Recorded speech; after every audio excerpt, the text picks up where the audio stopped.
What's up, guys? Welcome to the third episode of the Yak Chat, where we talk about all things kayaks, all things fishing, all the time. My name is Jay with Bearded Dad Fishing, and I'm glad you're watching with us. We're streaming live on YouTube as well as Facebook. So wherever you're watching, I appreciate you guys. We're also streaming on Apple Podcasts and Spotify on demand. So if you want to listen later on when you're doing your groceries, your commute to work, working out, whatever it is, man, you're welcome to do that on there. And while we're on that, make sure you guys, if you're watching this video live, wherever you're at, either on my channel, Bearded Paddlers channel, or the Michigan Fisherman's channel, make sure you guys like the video because it gives us a boost on YouTube and definitely helps it get out a little bit. And same thing if you're listening on Spotify or Apple Podcasts, leave a review because it surely helps us a lot. So today we have Andy, aka the Bearded Paddler, joining us along with his wonderful wife, Christina. And they've both been in the kayak realm for many years, recreationally as well as anglers. So we're excited to have them on. Andy also manages one of the largest kayak retailers in the Midwest. So we're going to be talking to him about that. And we'll talk to him about his YouTube channel as well, which is The Bearded Paddler, which has a lot of awesome information. So, like always, this is an interactive show. So, I want to hear your questions. We want to hear your comments and your smart remarks. So, feel free to be sarcastic because that feeds us and it makes things funnier. And make sure you stick around to the very end because we're going to go over your dad jokes at the funny or crummy segment that we do at the end here. So, around 9:15, we're going to read all your dad jokes. So, make sure you guys submit them. I'm not going to read them when you send them, but I'll pin them and then we're going to go over those dad jokes. And even if they're bad, they're still good because they're dad jokes. So you can't really mess those things up. Before we bring everybody on, just a couple housekeeping things. Make sure that if you guys aren't already part of the group, join us on Kayak Fishing Dads. We got over 18,000 members in this group from all over the world. So mainly the States, but we got guys in Canada, Mexico, Australia, New Zealand, etc. And it's a great place to share your knowledge, share your pictures, your videos, all that stuff. If you're a beginner, great place to get some knowledge. If you're already been doing this for several years, great place to share that knowledge as well and give some of the newer guys some of that confidence that took a little bit of time to build for us, right? So a couple new things that we have going on for the group Kayak Fishing Dads this year is we're doing regional meetups locally. So the idea is to get some local anglers together to meet that you might not even know they live, a couple of blocks over from you because, you guys never fished together. So it's just a low-key event, no competition, just going out to fish and meet other guys. So far, we got 4 dates. We have April 13th on Lake Murray in South Carolina.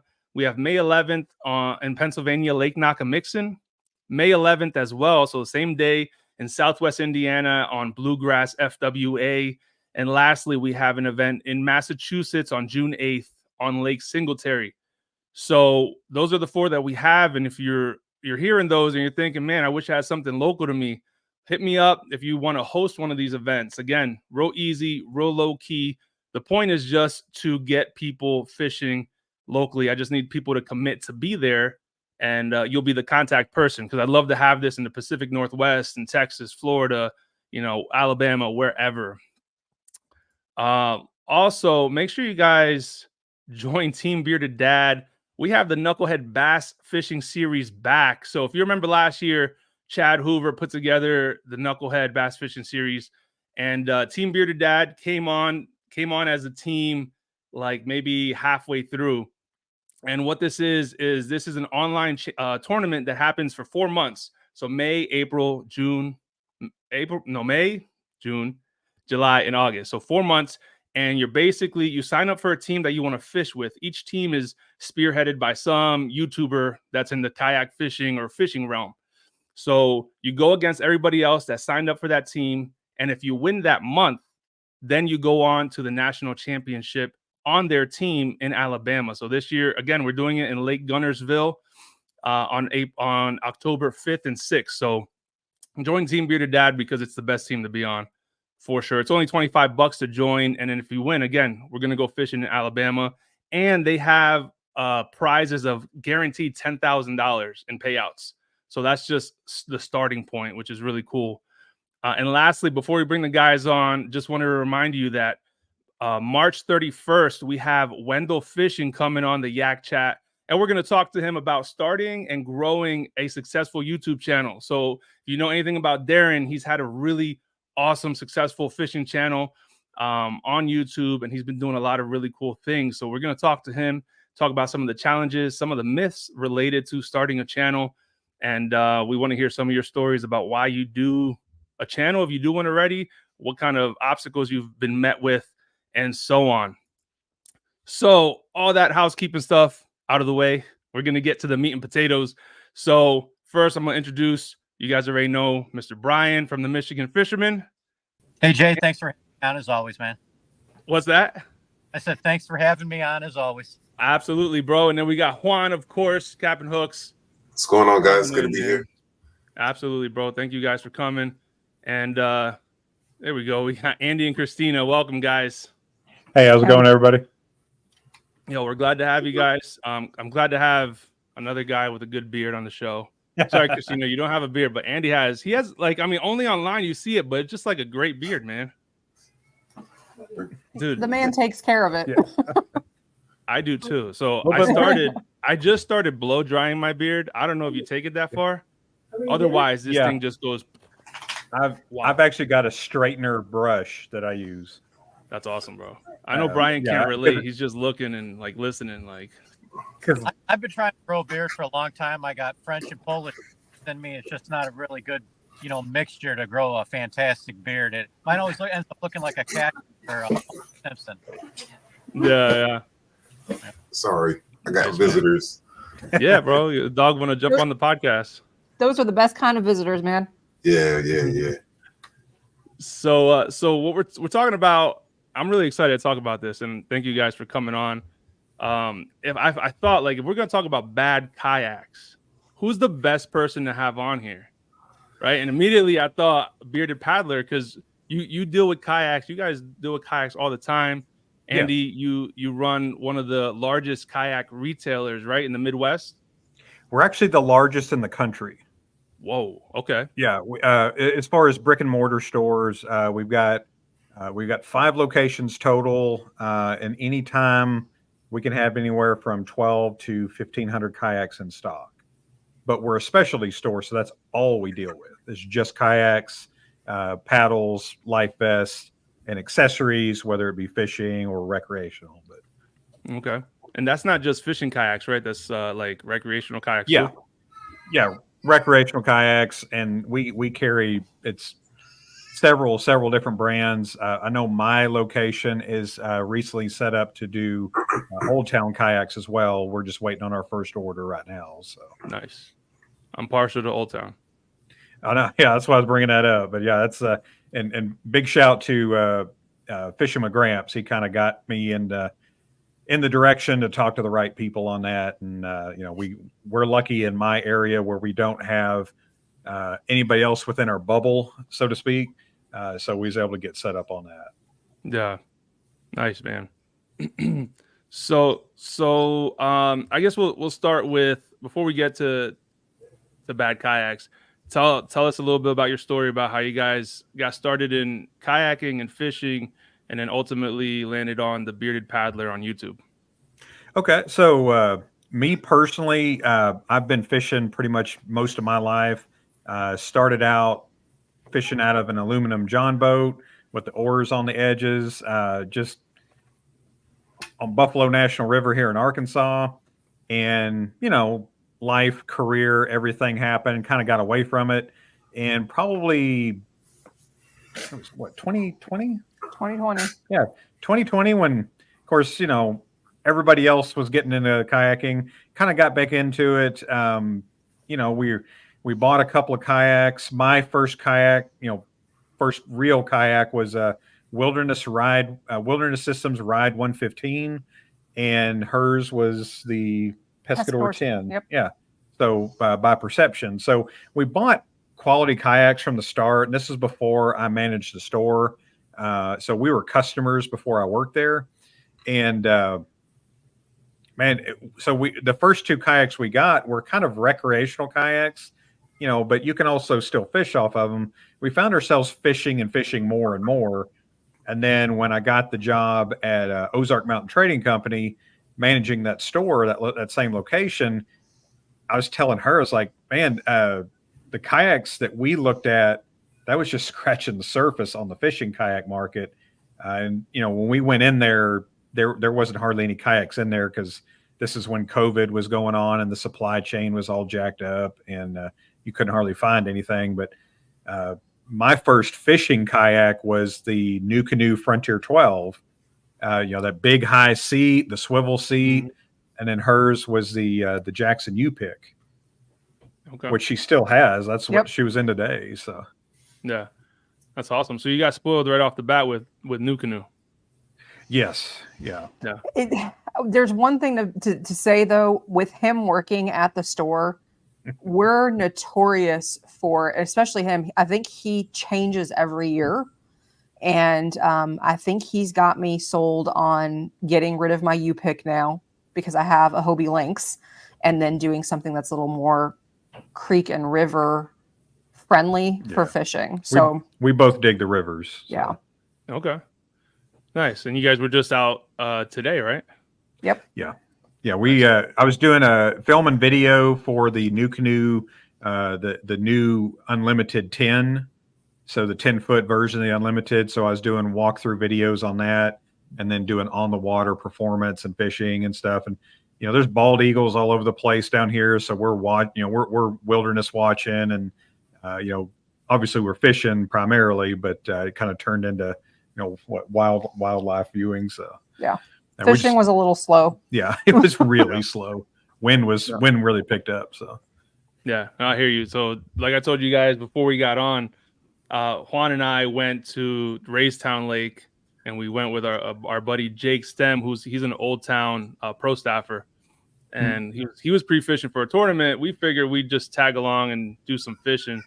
That was hard fishing, man. That lake is huge. It was dirty. I mean, you drop your lure in the water and that thing just disappeared. Yeah, it was about 6 to 12 inch, not even, maybe 6, 8 inch visibility. Horrible. Yeah, it was bad. You have a lot of debris and stuff there too. Yeah, it was mixed up. They said they had tons of rain over the last couple of weeks, and then on top of that, my electronics just completely. I was totally blind in there. So, anyways, I got to enjoy the day and enjoy the nature, but fishing was not part of my story. No electronics, man. That's what we call kicking it old school now. Yeah, man. I mean, now it's weird how much you rely on that stuff and you don't think about it. Yeah. I fished a couple years without that stuff, and I go out there and it just doesn't turn on. And I'm like, what do I do? Like, where do I cast at? Yeah. So we were doing the paddle depth finder today, just dipping the paddle down in the water. I was like, oh, okay. It's like we're in about 2 or 3 foot of water, or like, holy crap, it's not even a full blade of water, so we're way too shallow. But it was stained enough to where it was maybe a foot of visibility. So it wasn't chocolate milk, but it was pretty stained. Again, just top water wasn't hitting. She missed one just using a little paddle tail swim bait. I caught a catfish on a crankbait and a gar on a crankbait, and I caught a real, like a little 8-inch bass on a little paddle tail like she was throwing. And so it was extremely slow because we fished a good 8 hours. It was 8 hours of fishing today. Yeah, wow. Full work day. No, it's better than being at work though. That's for sure. It is. Yes, it is. Yeah. Right, we went out there, and it was, in fact, that like horrible chocolate colored water, and I didn't know what to do. I ended up going super shallow. There was like a wall bluff, and I got lucky. I caught a decent bass. I'm so not used to. I have a brand new catch board, and I should have put it on the catch board and take a picture of it, but I didn't. I did hold it up for the GoPro, so I have like a pool from that. But I was lucky enough to grab that, and then I was kind of like focused in that area and got distracted, and then I decided to move towards catching up to Jay and Jake, and I decided to throw a deep diving jerkbait and just troll on the way over there, and I caught my very first walleye. So that was really cool, super awesome experience, and yeah, you can't, first time being on a lake and beautiful. It's like what is that, Jake? Jay, it's like a river style lake, right? Well, yeah. So they dammed up the Juniata River, and I mean, I've never seen a lake like that where it's literally mountains, like mountains on both sides, like all the way down, and it's snakes, like it's snakes to the valley, but like they're just like it's beautiful. It's crazy view I've never seen before. Craziness. Yeah, it was nice. The lakes we have over here, they're very cover poor. That's the one thing about it. There's not a lot of cover, so it's sloping, rocky. It just kind of slopes gradually. So you're either finding them in the depths. If you could find a little trench in there where you can't see the bottom, but typically when the sun comes up, bite stops. It's if you can get that window very, very first thing in the morning, or night fishing is really big. But or if you can just find maybe a bank or a bluff, like you were saying, if it's it's shielded by the sun. That's funny you should say about the walleye, because last year during one of the tournaments, caught my first walleye, and I was on a chatterbait, and that same tournament caught 3 or 4 fish. Only one of them was a bass. I caught a catfish on that same chatterbait, and then caught a walleye on a chatterbait. Just throwing around, going from one point to the next, just seeing what I can catch. And I was, you hook into it, and it's fighting like crazy. I'm like, that doesn't feel like a bass. And then you bring it up, and I'm glad I had some needle nose with me. Man, yeah. There was a dude. He said he caught a muskie on a chatterbait as well. Wow. So yeah, I haven't caught one yet. No, when you do tournaments, that's when you're going to catch everything but bass. Everything that other than a bass, man. Yeah, crappie, everything. Yeah, it's rock bass, bluegill. Yeah. Over here is pickerel. Pickerel are like the scourge of the earth over here. They're everywhere. Yeah. But yeah, man. So all right, so let's get into the meat and potatoes here. Talk about bad kayaks, man. What really grinds your gears when it comes to like these kayaks that you would consider bad, right? I know. So we were talking before we got on how that we're gonna hurt some feelings. So my intention is not to hurt anyone's feelings. So if you guys have a cheap what you would consider a cheap kayak, right, or whatever, no shots fired at you guys. But just like cars, we're not gonna say all cars are good because it gets you from A to B. No, there's some cars that are better than other cars, better equipped for the mission, right? All right. So first question, that was just a disclaimer. After this, if your feelings get hurt, then they get hurt. I said my sorries already. Yes. So what grinds your gears as far as kayaks? Like, what do you see the most that kind of aggravates you when it comes to like features, brands, or like companies that are not really for the kayak angler? For me, it's marketing. And you saw a lot of it during COVID. There's a lot of what I call internet marketing. So people are inside, they're not going anywhere, they're not doing anything, and they're thinking about getting out, RVing and kayaking, and whether you got a stimulus check or you got 2 or 3 of them, you had some money burning a hole in your pocket unless you needed it for emergency stuff. And a lot of people went kayaking with this, and so you couldn't find a lot of stuff. And I recognize that not everybody's got a large paddle shop in their backyard. They can just, browse through. And the 2 kayak companies that I deal with more than any are Pelican, which is everywhere. They're one of the largest manufacturers on earth, and Ascend. So Ascend is made just up the road here in Springfield, Missouri. They're made by Tracker Plastics, which is owned by Bass Pro Shops, and they're just everywhere. And I feel like a lot of these kayaks, and I'm not just trying to pick on Ascend here, but a lot of the kayaks are marketed in a way that I feel like fools people into thinking there's something that they're not. And again, if somebody's in one of these kayaks, like Jay said, man, more power to you if you're happy. But a lot of people buy those, and then after a few months, they know they need to upgrade. Well, if you buy one of these, cheaper kayaks, and then you upgrade later, you've spent more money in the long run. And me personally, I would rather see somebody get a quality used kayak for their first one rather than buying a new cheap kayak, because you're going to spend about the same amount of money.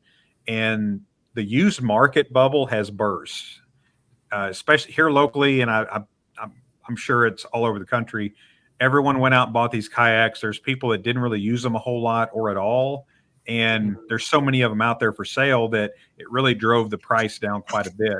So there's people out there. Wendell Fishing, I think all of his kayaks were bought secondhand. He's got a bona fide P127, and that I think he's still got that Slayer, that native Slayer. Both of those were bought used, and you could probably buy those two kayaks now even cheaper than he did. So there's quality stuff out there for the budget friendly someone looking not to spend a whole lot of money. But the biggest thing that people need to realize is that shop for your need, not necessarily your budget. Budget's a thing, but a lot of times if you get a really good quality kayak that's maybe $150, $200 out of your budget, if you don't have that laying around, you can usually wait a month or two and have that, add to your budget a little bit, but you're going to enjoy things so much longer. But my thing, the Ascend and Feel Free are two of them that I see a lot at the shop, people trading them in, and I get the luxury of seeing them once they've been used kind of moderately for a short amount of time, and they all have a lot of the same issues with them. The Ascends will crack really bad where the deck meets the gunnels, the sides of the kayak, and because they're not reinforced very good. And then Feel Free is that gravity seat. It's like a little like scissor lift thing that raises it up. That thing crashes usually within that first year. That hardware will get a little wore out or bent, and then it's just gravity takes over, and you just have that low seat. But that, and they're heavy as all get out. They have a lower density plastic, so you can't repair them. And my biggest question to people when they have those kayaks is, if you have a problem with them, where do you go? If you bought them at the grocery store or the farm supply store or a sporting goods store or wherever, they don't carry the parts for them. You can't, hopefully you can find them online, but that's not always the case. And we get people at the shop all the time asking, can we repair kayaks? And they'll say, well, yeah, but what kind of kayak do you have? And usually if it's something that's thermoform 2-piece, that really thin plastic, or like a Feel Free, like, well, we really can't. And the best thing you can do is stick a patch on it, which we all know that's not going to last very long. So my problem with it is they spend hundreds and hundreds of dollars on those, because even then they're still $700 or $800 on some of them. That's still a lot of money. I'm not one of those people that's saying, everyone needs a Hobie. They don't. But there's some really good quality kayaks out there that don't cost a whole lot of money, or not much more than what a lot of people are paying for these, again, grocery store kayaks or foreign made kayaks, or like Chad Hoover calls them, the Alibaba kayaks. Now, I'm really glad that you brought up the Ascend, because it's one of the kayaks I was talking to Jay about before we jumped on the show. My buddy Darius, the first kayak he bought for Bass Pro, he got the Ascend 12P.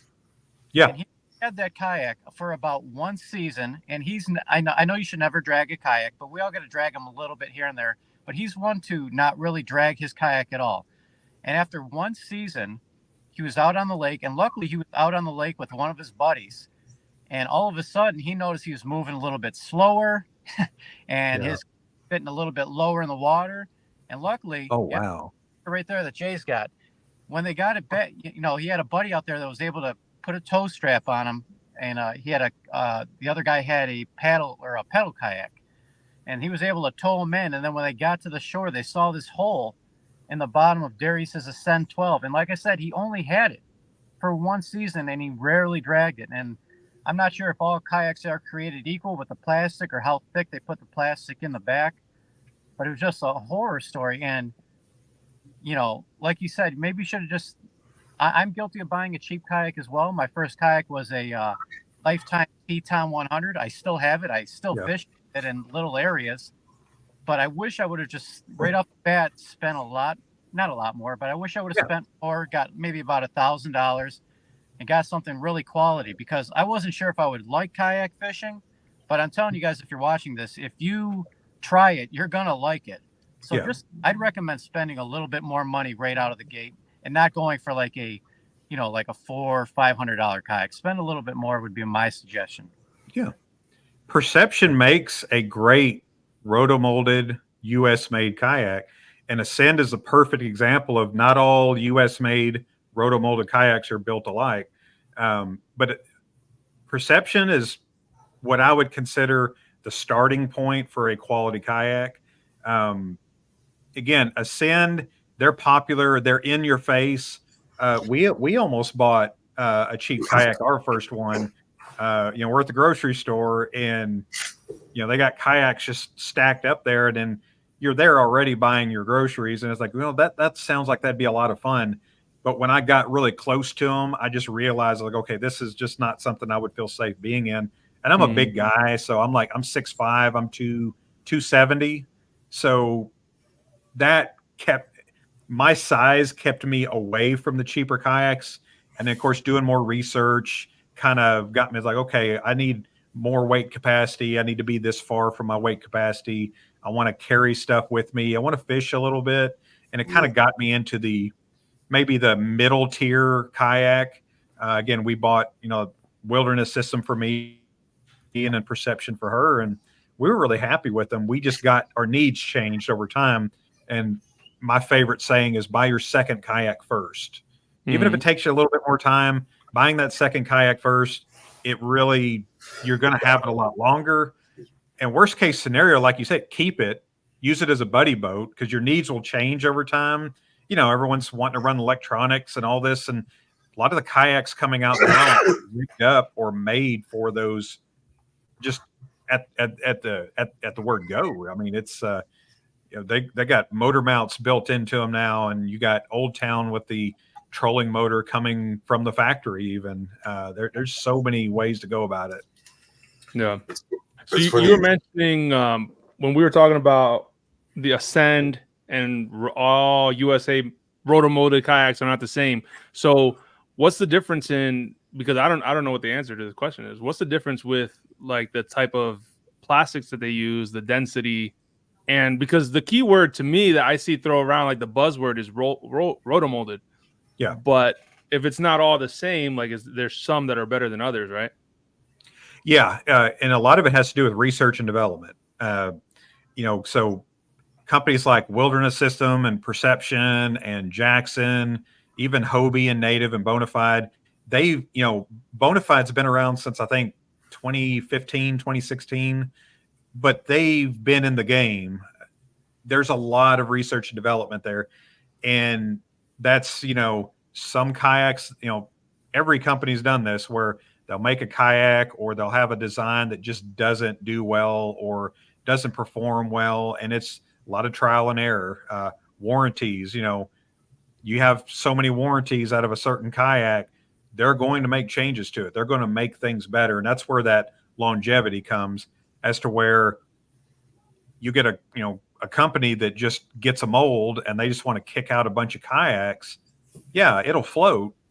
And yeah, it was made in US, and yes, it is rotomolded, but your whole design, the design of the kayak itself, and your high-end kayaks are what you consider high-end. If you look at the design of them, you can see, how they're going to perform in the water. This one's it's going to cut through the water. It's going to track really nicely. It's going to have good stability. Ascend's just, they look like they're more stable than they really would be, or they look like they're more stable than they are. They look really flat and just, they don't look like speedboats, but you thought, well, they're stable and they're comfortable. And a lot of the people that a lot of our customers, and I've been in one, they're just not, I think they're built only on primary stability, but once you lean it so far, you don't have that, what they call secondary.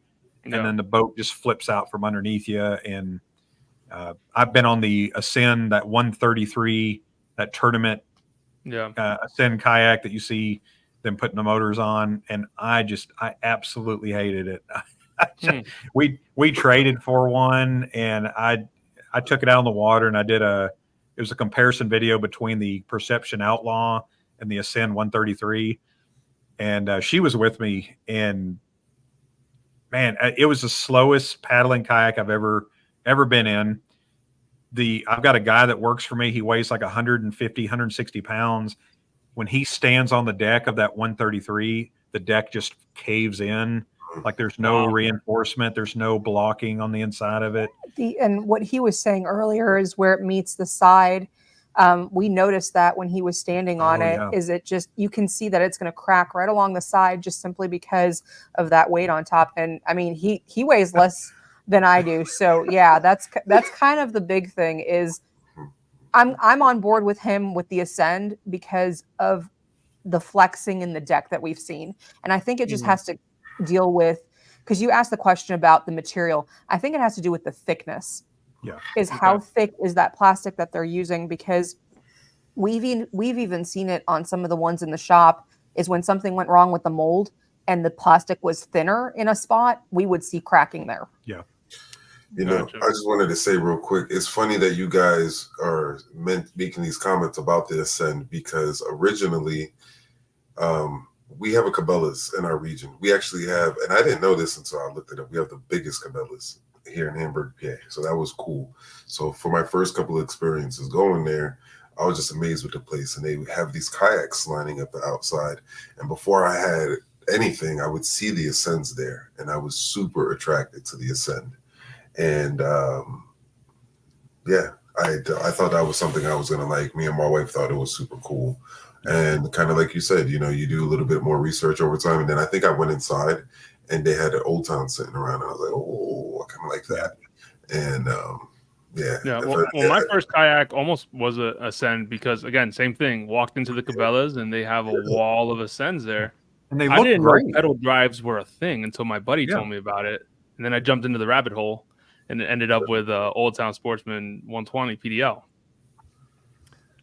Which I don't regret. Look great. They're camo.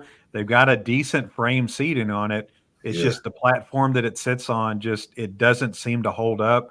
And sun, it does a crazy thing to plastic. So, if it's exposure, it'll brittle it down, and the Ascents just don't seem to last very long at all.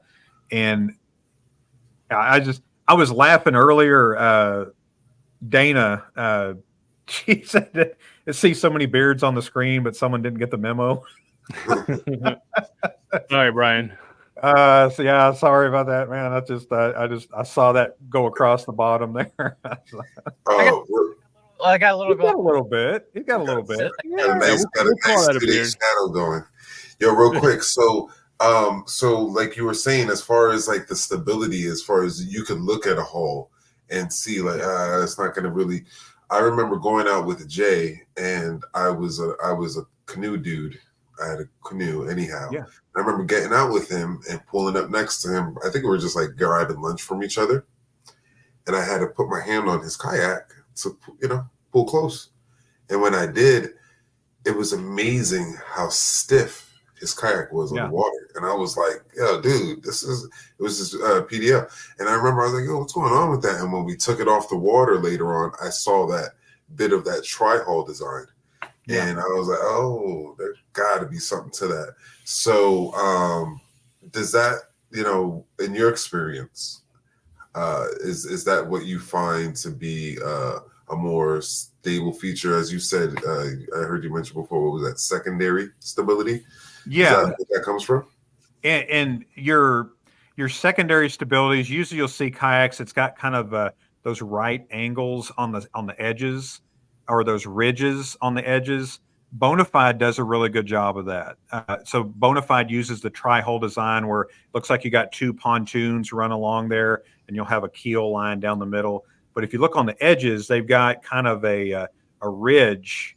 So when you lean, it'll let you lean a little bit, but then you'll feel some resistance once you lean, and that allows you to lean in those turns. It allows you to lean over to get that fish without feeling like the boat is just coming over on you. Okay. Some companies do primary really good. Some companies do secondary really good. There's some that do both pretty decent, but it's with kayaks, it's always a give and take. So stability, if you're given to stability, you're usually taken away from your speed and paddling. I know a lot of people are doing like motors and stuff now. If the kayak you're putting the motor on doesn't paddle very well, the motor's going to be working that much harder for it. You're not going to get the speed on it. So that's why it's a really, really important that I always tell people is the Ascend, the 133. Like, yeah, you can put a motor on it. It's designed to put a motor on it. But if it's the slowest thing out there, putting a $1,300 motor on it, which costs more than the kayak itself, you're getting about 3.5 miles an hour tops.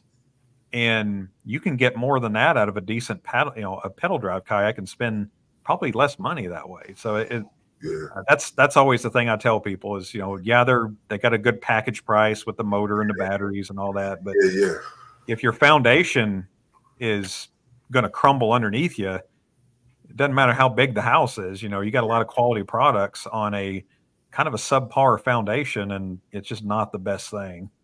And I think you're right to the idea, like with like those other components, because you get the little kayak, then you get, let me get a motor. Okay, now you want to get a battery, but you don't want to get an AGM, so now you're into a lithium, and now you see the prices. Now you need a charger, and then you want to, you know what I mean? And it starts getting at the sketch, and now you're like, but can I use this to charge my fish finder? Okay, but I don't want just a Striker 4. Should I just get the Striker 4? Should I get like a 7? You don't know where you're at with things, and so things start getting out of hand quick, and then it progresses really quick. Yeah, then you're like, I can't even wire this well. This doesn't look that discreet. This, you're like, whatever. Not many options for modifications, all that different stuff. So, all things to be considered. So we have a question from. I'm sorry. Go ahead. Our garage is testament to that of the things that we have tried that have failed. Yeah, I mean, and I think that we all, we think that these things are going to be great ideas and applicable, and then we put them to use, and we're like, horrible. No. Yeah, so we got a question from Sev. So, would you guys consider paddle kayaks, or is pedal the way to go now? I'm going to jump in. It depends on what you're doing. Yeah. Right now, I own a U-Pick, which is a paddle, and I own a Lynx, which is a pedal. And for me, I like the U-Pick for a lot of reasons. The reason we ended up going pedal for a while is because we started doing these lake tournament fishing things, and the distances we had to go just to keep up with other people in the same tournament is kind of what got us into the pedal drive. Mm-hmm. For me personally, it's what are you doing? That's the first question, is if you're mainly on rivers and creeks, and I'm talking about not like super deep rivers and creeks, I would be the one that stays away from a pedal drive in that case, but it really just depends on what you're doing. Yeah, and it's the need. I'm kind of a purist, honestly. I like to paddle. I love to river and creek fish. I love smallmouth fishing, but we do the lake tournaments a lot, and we just fish on the lakes a lot. So I actually had a New Canoe Unlimited. I had the XI3, had the battery. I had the hook with the Hook 7 with the side scan, the triple shot. Like, I had all of that stuff, and I actually took a step back and I went to pedal drive because I was getting about the same speed, and I was getting about the same, I felt like I was video game fishing. So I felt like I was just controlling my motor, going to where I wanted to go. And I felt like I wasn't doing anything. I was just getting to my spot, fishing, hit a button, go to my spot, fish. And I like having control. I like, kayak fishing is it's a much more intimate experience. You're controlling your boat. I like to steer it. I enjoy the pedal drive a lot more. Yeah. I understand the motors. I do. Spot lock is a game changer, and I love that part of it. But I missed having control of the kayak. And, I've got a kayak that I use for rivers and creeks, and I've got a kayak that, we use for lakes. So pedal drives are definitely not dead. I know that's kind of what Alex says on his videos there, or just kind of in a joking way. But pedal drives are kind of the Titan X from Native, which is pretty much kind of the most modern kayak, the newest thing out there.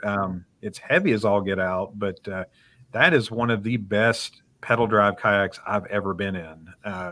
Stability, riggability, maneuverability, like all of it.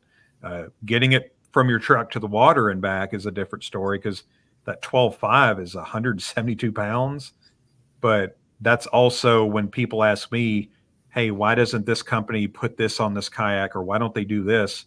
Well, the more stuff you start adding, the more the weight goes up. And Native did that. They just put every single thing on a kayak. You got motor mounts on the front, the back, you got access plates, you got aluminum gear track, you got reinforced hull on the bow and the stern, as well as the sides. You know, if you wanted to run your wheel transport system, you got a swivel seat with a metal frame. Like, it's got everything on it.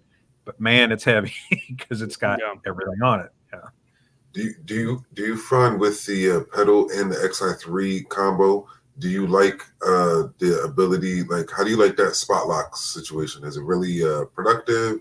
I've been considering it, and it is. And with the XI3 specifically, it's lightweight, and now it's a 12-volt motor. So with that motor, you're going to get about 100 amp hour battery, but the lithiums are getting cheaper.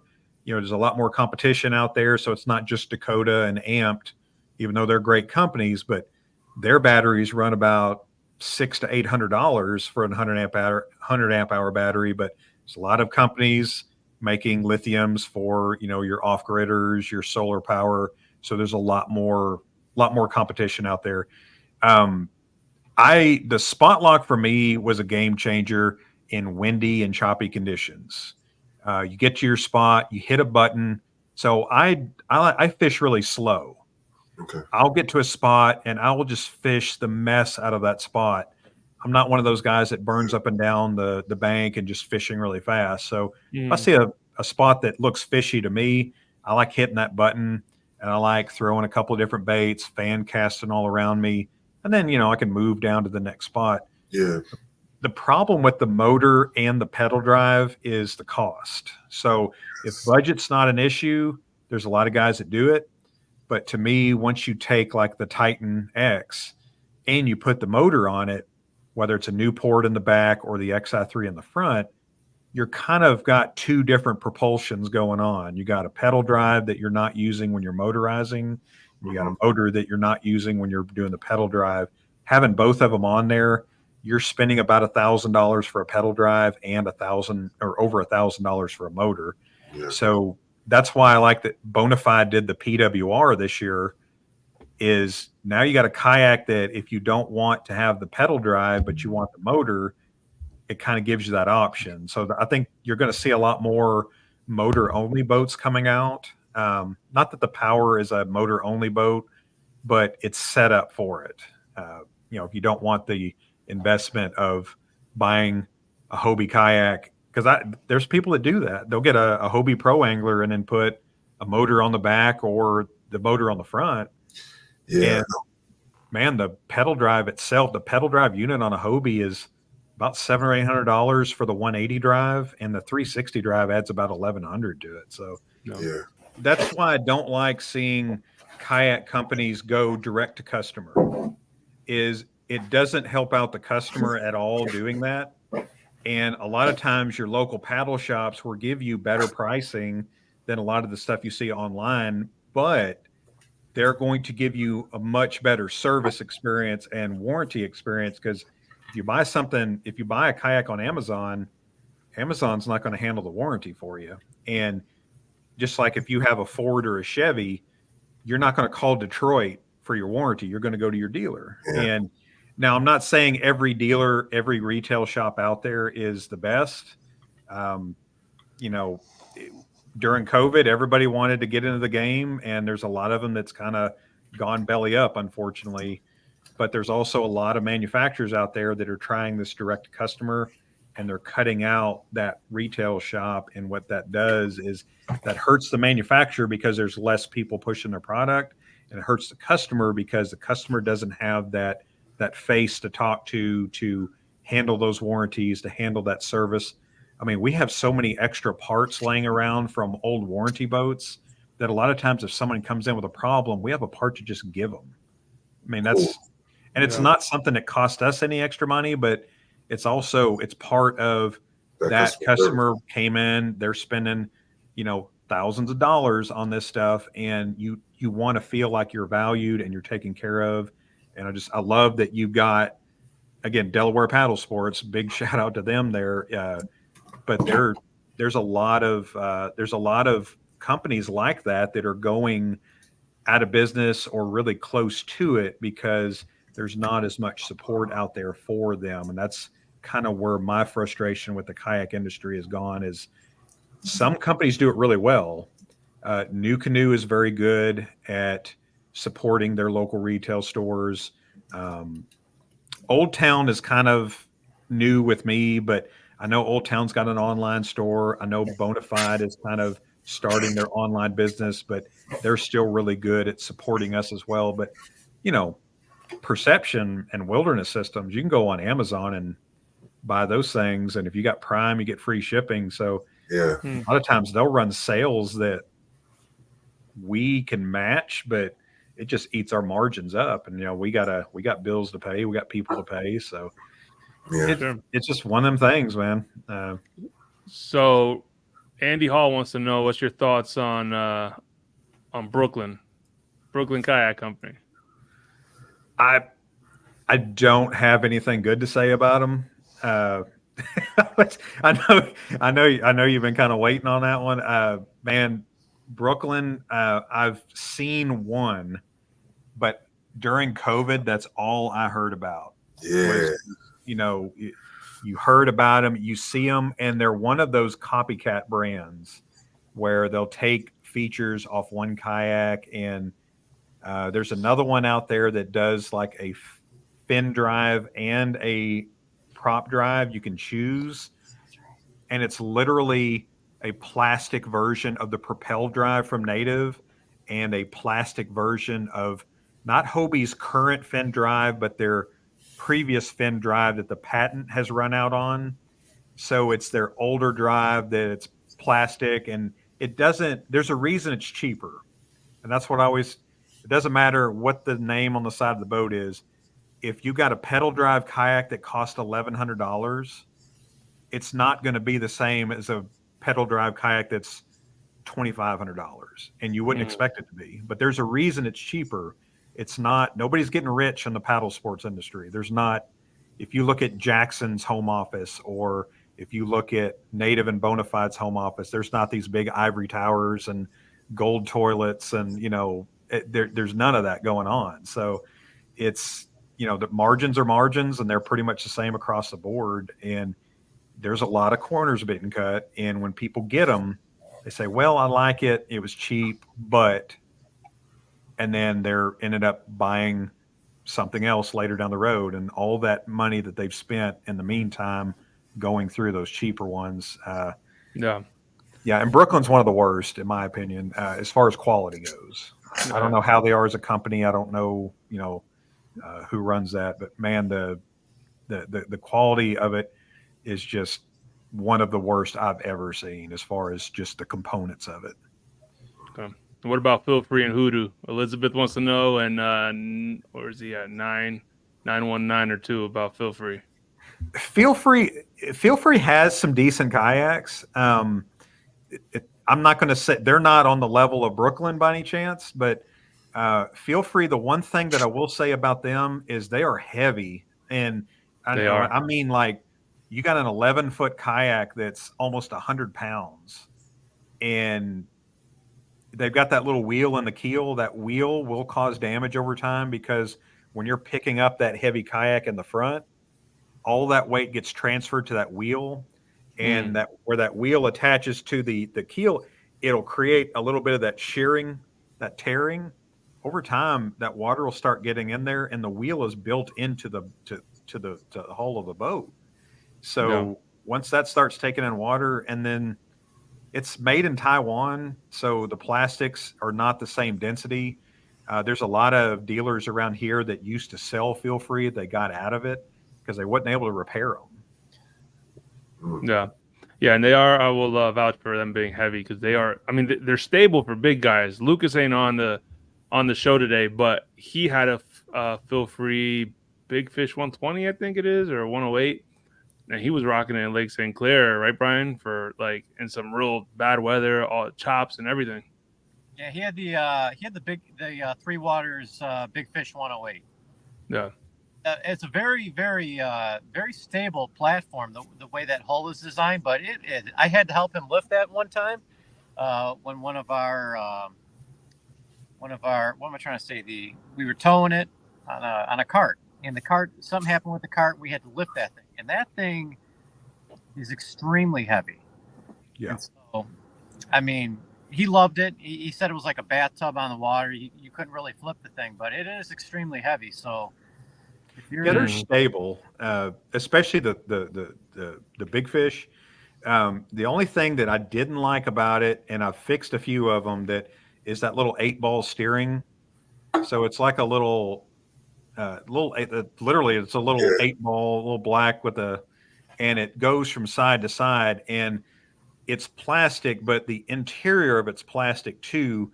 And it was the strangest thing I've ever seen. So you got a little cone gear that spins around, another gear, and then you have metal cabling coming out. There was grease in the plastic gearing, which I thought was kind of strange because you're lubricating plastic, but the teeth of that will wear out. They'll break off over time. And I've been in a feel free a few times, and it's the same steering mechanism on there. I just felt like I was afraid to get on it too much because I was afraid I was going to break it.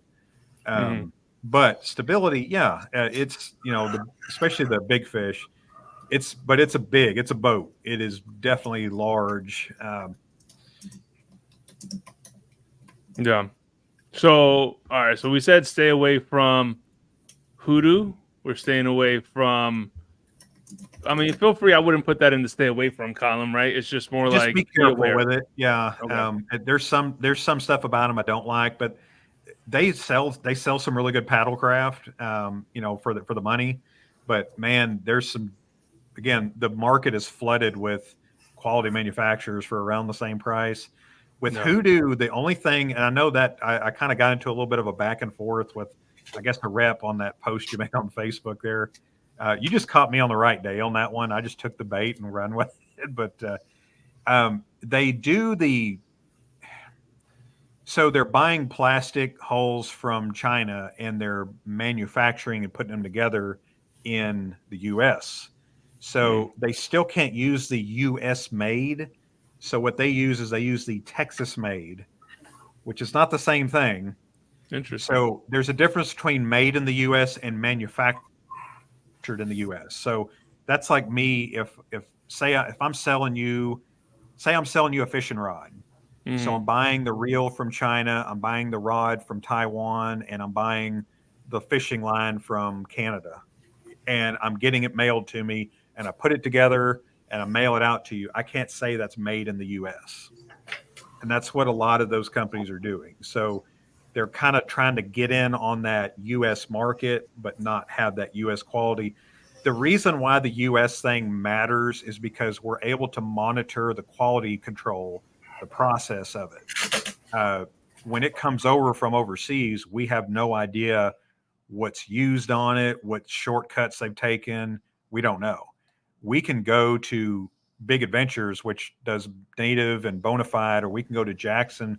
We can tour their facility. We can check out their quality control. Like there's a lot more transparency with a U.S. company, and the quality is a lot better. Now, that's not to say they don't mess things up every now and then, but the quality of the plastics, the density, the thickness, just everything. And then the warranties too. The warranties are by far just a lot easier to deal with.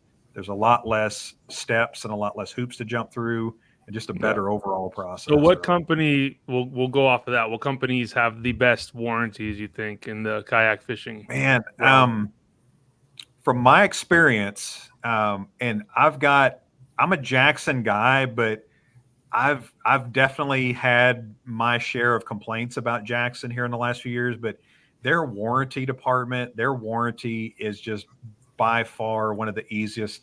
Like, I don't even get the questions that they should probably ask, but just they take care of their customers for sure. Old Town does a good warranty. A lot of the companies that do the lifetime warranties, usually if a customer hears lifetime warranty, they're thinking it's this all-encompassing thing. It's lifetime warranty against defects. So that's just saying if, say, somebody messed something up in the factory or something just wasn't right and it just slipped through, yeah, they'll warranty it for life, but it's not against normal wear and tear. So, but Old Town still does a great job on warranties. Bonafide and Native do a 5-year warranty on the hull against normal wear and tear, which I think is phenomenal. And they also do the lifetime factory defects. And then the last one I would probably talk about is New Canoe. New Canoe does free parts for life. So if any part, small parts, fittings, rigging, gear track, if you get handles, anything like that breaks, New Canoe will you can go on their website, you can buy it. They give you 100% off.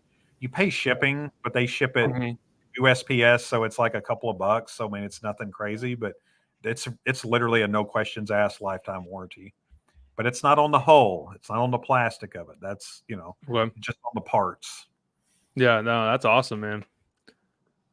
That's cool. Yo, what's up, LJ? See, Juan brought his kid in. What's up, bro? Well, future kayak angler right there. He was you just good, bro? Up on me, and I just wanted to say what up to him real quick. My bad. Nah, you straight, bro. So Teach we had a couple skip questions. Under those docks. Get that early. Yeah, no. Yeah. So Bryan wants to know about Vibe and Crescent. I would put Vibe in the same category as I do Feel Free.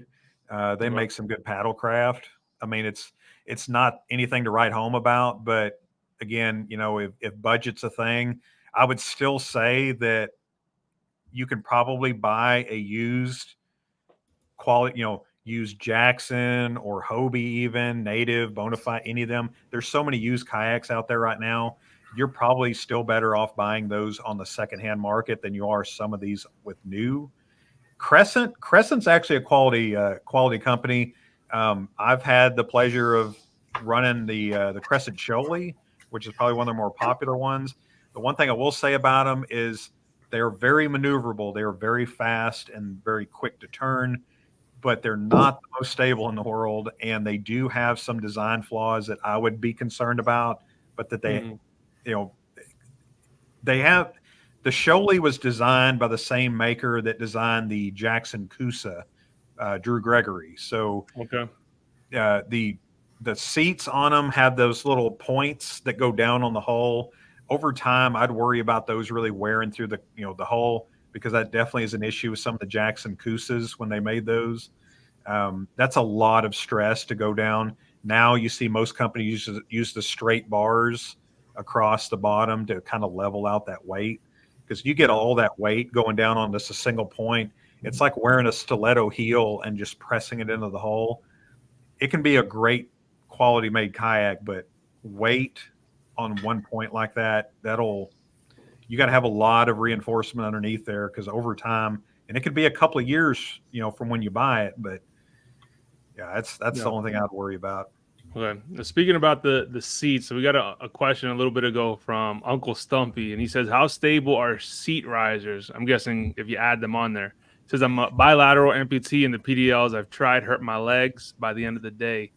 So he wants to sit up high to take the strain off his residual limbs. It depends on the kayak. There's some companies that make seat risers, and there's some aftermarket seat risers. Some people love them. Obviously, the higher you sit, the more you're going to affect the stability, the way the kayak was designed. So it really depends on your stability. I'm not the best on stability personally, so I need every piece of research and development. But she's laughing because she can stand. She paddleboards and does all that. But watching him stand today was quite entertaining. Well, yeah. But yeah, seat risers. It depends on the kayak, but anytime you're raising that seat higher than what it was intended on. As long as you know that and you're careful with it, you should be fine. As long as you're not going too crazy high. Yeah. And he says he won't be standing. So I mean that's good information. I use seat risers on my PDL 120 from Old Town, and you're right, like it makes it like I wouldn't even say a little bit more unstable. In my case, you feel a little bit higher. You just feel the movements are a little bit more exactly. Like you know what I mean? top heavy. Like, yeah. And a lot of your beginners will feel that little bit of extra movement and they'll panic and overcorrect and then cause a tip over situation. It just changes your center of gravity. So as long as you recognize that and are aware of it. Yeah, absolutely. It's funny because on the Hobie there's a pull, like a pull tab. It's called a kickstand. Yeah. So originally, I think it's always on, more or less, unless you take it off. But so more or less what's happening is, so when you sit up on it, you're already propped up. And if you get into like rougher waters, it starts getting a little sketchy and stuff like that, and you would feel a little more stability. You literally just sit up a little bit, you pull this tab, and your seat is going to sink, and it's going to lower your center of gravity. Or if you want, you can ride like that too, normally. And so, I don't know. Is there any other companies that have like options like that where the seat is adjustable? Yeah, high-low seating is pretty. I wouldn't say standard on fishing kayaks, but it's pretty common on a lot of them. And that's what I was going to say was like a lot of people, when they have the high-low seat option, a lot of them prefer the higher seat. Yeah. And they just stay in the higher seat. You get used to it. It's not a big deal. But if you're used to that really low position and you go up higher and you're trying to do things like you were before and not used to that, it's like I had a dog with me the first time I had it was the U-pick, and she was a little nervous on the water, and I'm in the high position just kind of seeing how it feels, and like I definitely felt a little bit more tippy, but once I got used to it and I knew kind of that feel, I wasn't in that panic mode. I was fine with it. So. Okay. Also, too, guys, when you get your new kayaks, don't be afraid to get up in something like super shallow. Wait till it's warm. The water's warm enough too. Bring an extra pair of clothes with you and just get up on the side of something real shallow, something safe that you don't have nothing crazy in it. Just get in there and give it a little bit of a test. See how far it gives without tipping yourself. That way you could get a boundary, a basis for yourself. So you could see, okay, nothing past this. Because you are going to run into instances like, like you were saying, you're going to want to reach over for a fish. Maybe you get your lure stuck and now you want to pull yourself over and you're trying to getting some better leverage off this twig, not anticipating this, whatever the case is. So just, don't be afraid to, feel that out. Or do a controlled dump. We always tell people too. Do that too. Yeah, just get in a controlled environment where you're safe, because a lot of times people don't know how they're going to react if they get dumped out of their kayak or practice getting back in it. And a lot of times, if you know your limitations of your kayak, like you said, you're not going to panic, or you're going to know your limitation. Don't put your head outside the side of the kayak. But a lot of times people don't find out how they react until they actually get dumped out of their kayak and they're in moving water or they're in an open lake. And, that's another thing too, just knowing what you need to do, whether it's hold on your kayak and keep your feet back or, actually, get back up in it. So. Yeah, because I can imagine people start to, all right, I was in a situation one time. I was doing the Native has a power hour tournament, and thankfully they come to our region and I fish on the Susky. So I was in a scenario where I had went into like this off branch area. I actually did catch a fish my first time catching a river smallie. So that was not technically, but in the tournament setup. Yeah. It wasn't big enough to get me on the board. I think it was actually, just barely big enough, like 13 and a half inches. Anyhow, trying to work my way back up against the current to get back to the main river. And I didn't anticipate how much strength was coming through this little and how much it was pushing off. And so I try to get to the deepest area, but that was also the strongest area. And as I try to make my way back up, even with my nice, Hobie scenario, it didn't mean a darn thing. I got up in there and I tried to get up against that current, and I got enough sideways. I couldn't do anything about it. And now I'm pretty much going straight sideways, and there was a huge downed tree. Now, if you guys know, the Hobies come with collapsible underparts, I'll say, because I don't feel like going through it all, but the collapsible underparts. And thank God for that, because essentially what happened was I got turned sideways and I get over to the tree, and I remember I grabbed onto my seat and I braced myself and I held my breath because I said, oh, I'm absolutely tipping over. And I just remember, like, this is about to suck. I'm holding on. I just remember hold on to my kayak and just that's it. You're going to lose a lot of stuff. Hold on to the kayak and it's going to get shallow, because I knew after that point it got super shallow. So I was going to run into nothing. So I said, all right, you're just going to take a ride for a second and that's it. And you got a long way back to the truck, and it was cold. That's all I remember telling myself. And I get over it, and it just kind of hopped over. And I remember telling myself, oh, thank God. But nonetheless, if I would have even gotten just the tip of it over enough where that current would have gotten over onto my thing, I would have definitely freaked out, try to stop, try to do all those different things. Yeah. And so, that's a lot to consider, man. It's a freaky scenario for sure. Yeah. Cool. All right, we're gonna do one more question here. I don't know what Brian's doing over here. Super chat, $5. You said lifetime Tetum, right? Is that how you pronounce it? Teton Gang. Teton Gang, no electronics, all skill. We also had Lucas. So if y'all know, Lucas is part of this podcast too, but he decided to set this one out, but he still sent $5 over through a super chat. So we still love you, Lucas. How do you do that? I don't. You have to do it through YouTube. Oh, okay. I don't know. I never send a super chat, man. I'm on a budget. So I have to go on YouTube while we're doing this at the same time. Yeah. Okay, I can't do all that. I don't know. Well, if anyone feels like super chatting wherever you're watching from, what's up, man? Yeah, word. Where did the proceeds go? No, joking. Yeah, right. So a question that I saw come up a couple of times, and I think Liz is the one that asked it here. Inflatables. Seems that I've been hearing a lot about inflatables. NRS has like one that's really popular. Yeah. And more people are coming out. Like Boat has a ton of them. What do you guys think about the inflatables? Are they worth it? Like, what kind of market do they serve? So Jameson Redding got me turned on to the NRS CUDA. So it's KUDA. They sell it in a 10.6 and a 12.6. I took the 12.6 out. I absolutely loved the thing. It was it's inflatable. It's 3 chambers and it's drop stitch. So it holds a tremendous amount of air, but it's NRS. So they made those the same way that they make their high-end whitewater rafts that you see going down the Colorado, going up against the rocks. And that's the number one question people ask about inflatables is, they're afraid of getting on a river or something and a hole popping in it and then thing just going flat. Those things, they're PVC coated both on the inside and the outside. It's a nylon fabric. I loved it, and it was light. So this thing had a frame seat.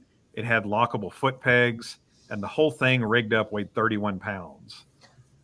It's the same thing that we were actually seeing with paddle boards as well. Paddle boards started off as kind of like surfboards, and then now all that the OMTC sells are the inflatables. I know that I've got an inflatable too. So what we usually see people who are looking for inflatables is somebody looking for something really lightweight. Do you feel like that's better for, because I've been looking for something. We just drove back, Jay, right? It was beautiful driving. What is the name of that river? I call it the Juniata. Juniata, and then we drove right next to the Susky. And we also have here one called the Lehigh River, and we have some creeks that are navigable. Is that the right word? I don't know. Yeah. Anyhow, We'll go with it. it's like, yeah, I don't know. That sounds a little funny right now, but anyhow, and a good friend of ours, Hector, has always often talked about what's that style he's always talking about, Jay? Inflatable. It's the NRS one that he wants. It's the NRS one, yeah. So I've been kind of looking at them. They seem extra lightweight and stuff like that, and that was always one of my concerns. Like, yo, man, sometimes I could be a little rough or not paying attention. Yeah, the NRS is legitimate. It really is. That was the thing is if you're going to be, they come with a pump and everything, but if you're doing one of those and you're going to be inflating it and deflating it a lot, you'll want to invest in an electronic pump, obviously. But man, that thing, I took it out. It's like it paddles like a paddle board, so you're on top of the water instead of pushing through it, and it's got the little fin in the back, and they also sell a little shorter one that you can put on there for like rivers and creeks. But man, I wouldn't have any reservations taking that thing out. It's hard to get somebody interested in it because they're afraid, thinking, okay, well, if I go on the river the way I treat it, it's going to pop and it's going to be worthless. And man, there's videos of them running over them with trucks. I saw someone comment down there.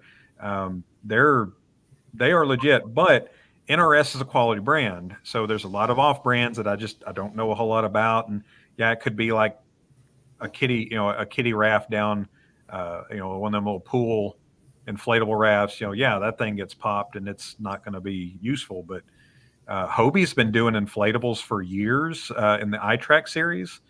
They've always kind of had an inflatable lineup. Now that's kind of the extreme high end of it, but those NRS ones are good. Boat, you mentioned Boat. Yeah. Boat makes a solid one. They even make like a skiff too. They make like an inflatable skiff too. Yeah. Boat sells an inflatable dock where it's like a big square platform that you can throw some chairs on and just that's pretty cool. Yeah, it's they sell some pretty neat stuff. Well, if I'm not mistaken, Boat also has a pedal drive inflatable too. They do. Wow. They do. What's the difference you feel like between, because now I'm like really a lot intrigued with this, because my wife also wants a paddle board and has wanted a paddle board as well. So how do you or what do you feel like the difference is with being on top of the water like that, as opposed to being in the water and navigating, and is one easier than the other? I think it's just all what you get used to. I mean, I've been on both. I prefer the inflatable just because it's easier for me to store. I bring my dog on it. Yeah. And so for me, like I was thinking like, okay, what if she tears this thing up? Do I have claw marks on mine? 100%. I do. But I really like it. I've been on, like I said, I've been on one that's just, not inflatable. And the last two paddle boards I've owned are both inflatable, and I just like them. To me, they're just easier to deal with, and a little bit cheaper. That was the other thing that when I was looking at them, and just the ability to pack it away, that sold it for me. And I haven't looked back. I really don't miss having that hard paddle board. And paddling it through the water with a paddle board, or an inflatable kayak, you're paddling on top of the water, so you're skimming over the water. The one negative part that you'll get is in like a high wind situation, you're not getting a lot of resistance in the water, so it will scoot you over a little bit. If I was going with that NRS kayak, inflatable one, I'd invest in like a little lightweight anchor or something, just something to kind of keep you. But as far as just paddling it tracked really well with that fin in the back, and you're using just a regular kayak, double bladed paddle. That was the thing that impressed me the most about it, was once I got on it, I felt really stable, and paddling it through the water was really, really nice. I didn't feel like I was wore out going across the lake in it. So that was, you're not pushing through the water. You're literally just skimming over the top of it. I'll go ahead and answer this question for Anthony. I love my Lynx. Oh yeah.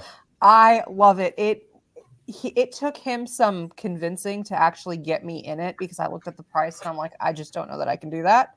But once I've been in it, I will not look back. And the Lynx is probably one of the reasons that I'm really thinking about getting rid of the U-Pick, is because it's filled a niche that I no longer need the U-Pick. But in terms of stability, 100%.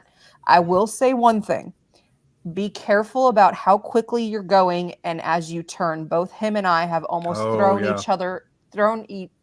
ourselves off of it just because we were paddling too quickly and just turned it a little too Turbo fast. fins. Yeah. The rudder on the back of those Lynx, there's a lot of travel right and left. So they're extremely nimble. They turn really fast.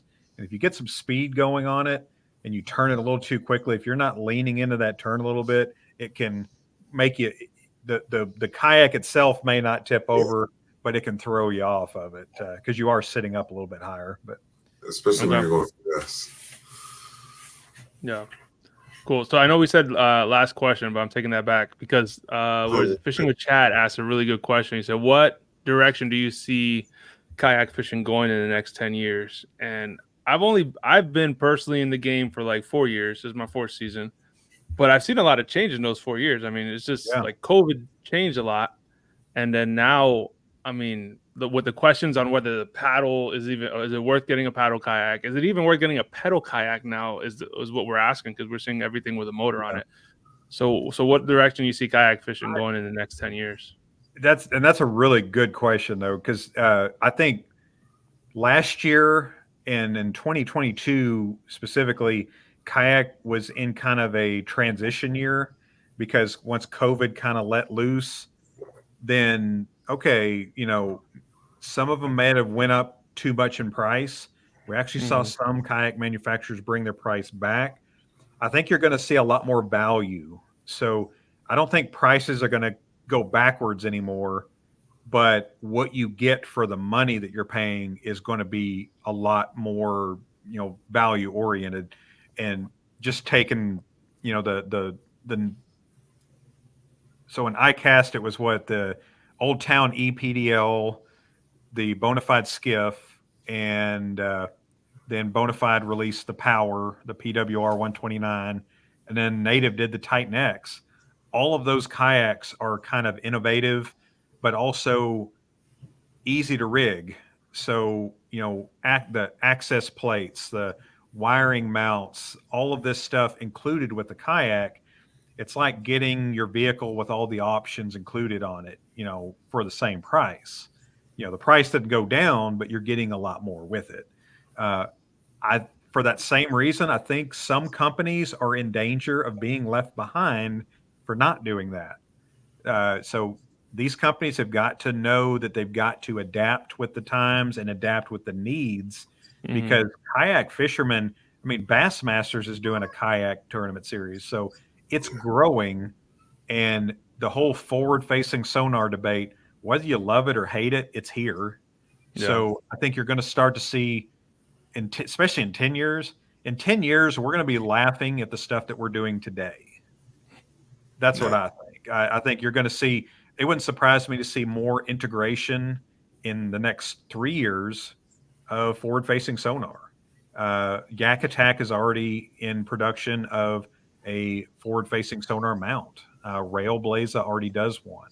So there's a lot of stuff out there, but I think there's going to be more stuff. It wouldn't surprise me with more, maybe another kayak model with another company coming from the factory with the trolling motor, or a trolling motor option, or a pedal drive or motor option. You know what I mean? So you're going to have more options. You're going to have more value, which that's a good thing. But, Hobie, in my opinion, is still number one, but the gap is not as big. And but that's good. That's a good. My opinion, the kayak industry needs Hobie.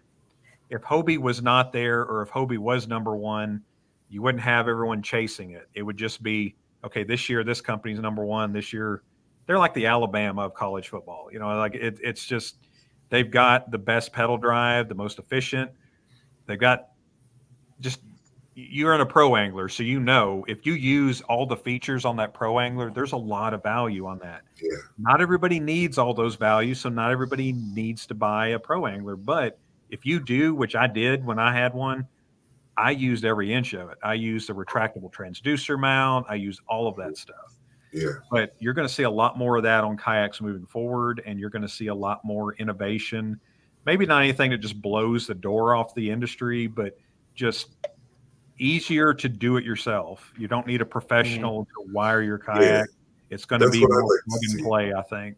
That was so funny you said that, because that's exactly what I'd like to see more plug and play.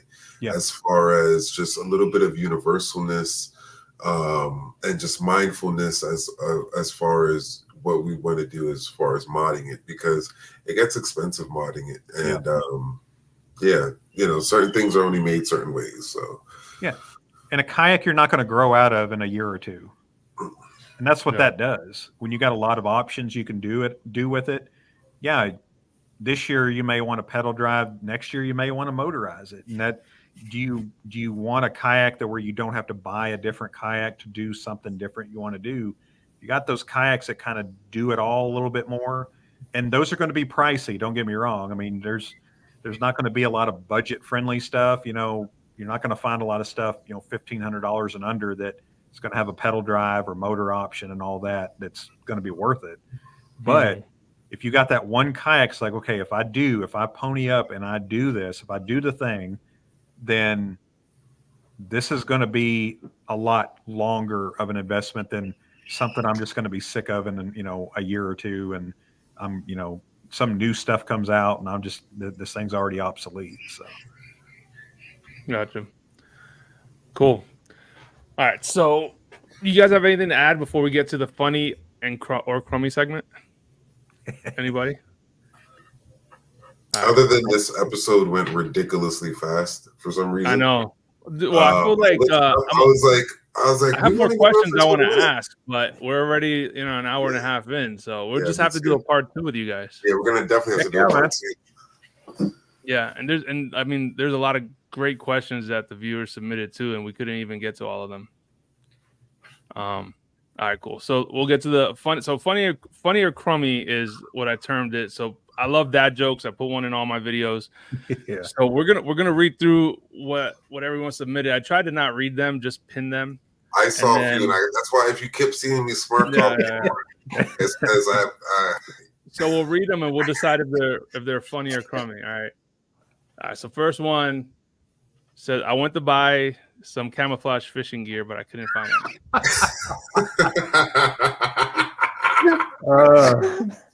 I think See, I'm Ray. a kind. The worse the joke is, the more the funnier it is to me. That's what I love about them. Like bad jokes, like bad ones are good. Yeah. All right, and then Sly Fox, he said, "What do you call a fish wearing a bow tie?" Sophisticated. Wow. And let's see here. So, I like this one. There's a mom joke from Sherry. I used to hate facial hair, but then it grew on me. That's perfect. All right, Dr. Kayak said, "Where do boats go when they get sick?" The answer is to the dock. Yes, yes, sir. The Dr. Kayak at that too. That's right. And this one I thought was pretty good. I can kayak, canoe. That's a good one. They're getting better. These are really good. Yeah. Bringing up the big guns here. Yeah, for real. So, all right, Sly Fox fishing. Why do seagulls fly over the ocean? Because if they flew over the bay, we'd call them bagels. That one. All right, never last two call here. one of those guys a seagull to a biologist, by the way. Yeah. They'll correct you. All right, so how do you know when a dad joke is a dad joke? When it's apparent. Oh my god. That's right. And last one from Ray here.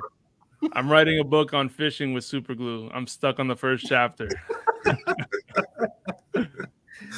That's good stuff, man. Oh yeah. Awesome, man. Well, Christina and Andy, thank you so much for being with us, man. That was seriously. I want to do a part 2, and for you guys that don't know, they also have a live stream that's at the same time as us every Sunday, right? Yeah, and we do a lot of the same stuff. It just with me, the reason I did it was I get so many questions on the videos that I do, and it was just kind of a way for us to do like a weekly thing where it's a Q&A, and that's pretty. We'll have like a topic or two, but it turns into a Q&A. So we'll be talking about recreational kayaks, and all of a sudden, like the last 45 minutes, we're talking about trolling motors or something. But it's a good way for us to kind of interact with people on a one-on-one basis and just answer questions. And that's kind of what it turned into. I'll get to where I do guests, but I said it's namely going to be always centered around kayaks and fishing kayaks, but also I'd like to get some people. I've been talking with the guy from Headwaters Kayak, Dan. Okay. Like to get him on too. That's kind of what I'm working on, but just kind of get some guests. We've had some technical issues in the past.